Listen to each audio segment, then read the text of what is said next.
video, I'm going to cover factors and multiples, common factors and multiples, and then greatest common factor and least common multiple. We're going to start with factors, and greatest common factor, and then go from there.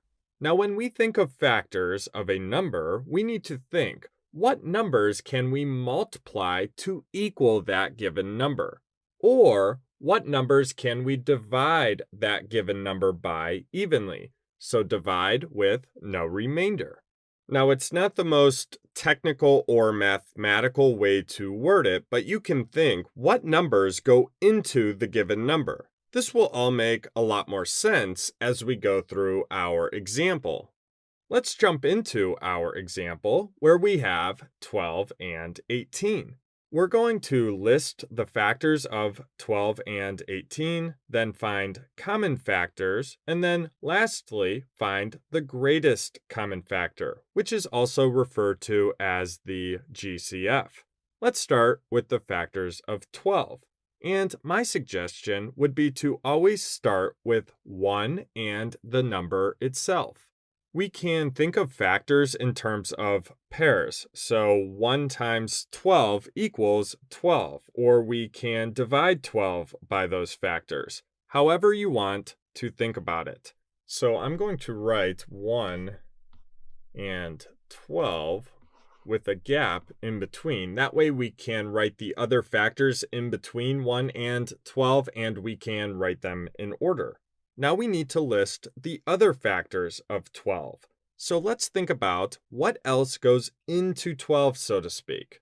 Think of multiplication facts, division facts, and we can work our way up from 1. So there are different strategies and ways to work through this. The next factors are 2 and 6. 2 times 6 equals 12. So 2 and 6 are factors of 12. So 2 and 6. Then we have 3 and 4. 3 times 4 equals 12. So 3 and 4 are factors of 12 as well. And again, we can also think of these factors in terms of division. We can divide 12 evenly by these factors.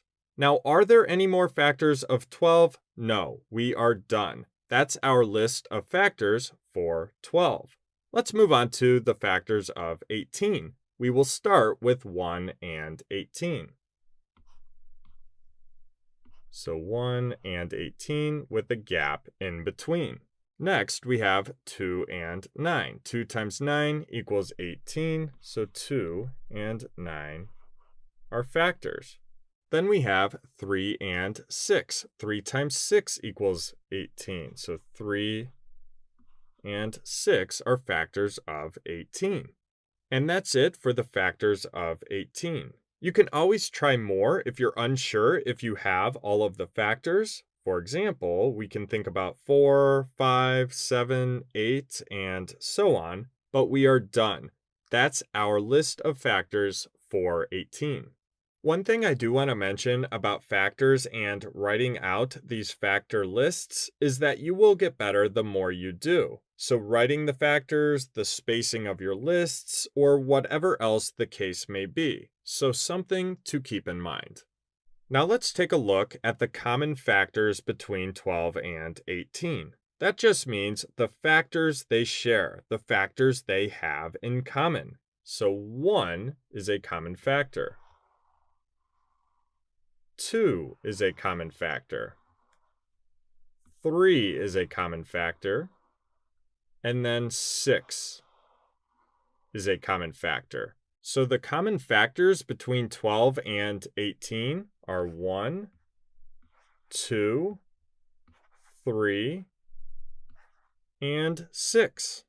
Now we have the greatest common factor, or GCF. That's just the greatest factor in value that they share or have in common. The greatest common factor between 12 and 18 is 6. So the greatest common factor equals 6. So there's an explanation of factors, common factors, and greatest common factor. Let's move on. Now let's take a look at multiples, common multiples, and least common multiple. Now, a multiple is the result of multiplying a given number by an integer. So when we think of the multiples of a number, we need to think about the numbers we get when multiplying that given number by integers. A simpler way to think about multiples is to think about skip counting. So all of the numbers something is going to hit when you count up by that number, those are all going to be multiples. This will make a lot more sense as we go through our example.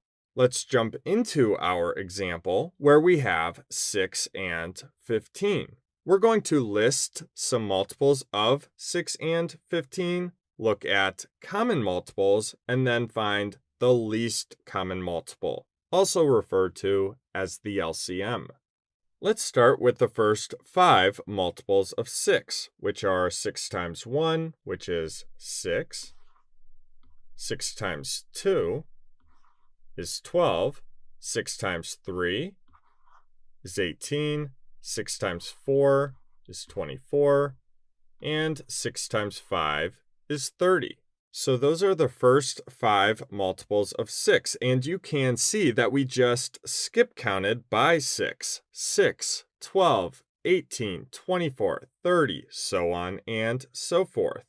Now I stopped at 30 because multiples go on forever. They are endless. They are infinite. My suggestion is to list 4 or 5 multiples when looking for common multiples or the least common multiple. So list 4 or 5, look for any in common, and if you don't have any in common, you can always extend the multiples lists. Now let's list the first 5 multiples of 15. So 15 times 1 is 15. 15 times 2 is 30. 15 times 3 is 45. 15 times 4 is 60. And then 15 times 5 is 75. Now let's look for any common multiples. So any multiples they share, any multiples they have in common. Well, 30 is a common multiple. The next common multiple is 60. So let's extend the list of multiples for 6 there to show another common multiple. So after 30, we have 36, then 42, then 48, then 54, then 60. So another common multiple is 60. But again, remember, multiples lists go on forever, so we have an infinite amount of common multiples. So down below for common multiples, I'll put 30, 60, and then make note that we have an infinite amount of common multiples. Now we have the least common multiple, which is just the smallest number in value that they have in common, the smallest number in value that they share. This is going to be 30. The least common multiple, or LCM, between 6 and 15 is 30. So there you have it. There's an explanation of multiples, common multiples, and least common multiple, along with the explanation of factors, common factors, and greatest common factor that we started with. I hope that helped.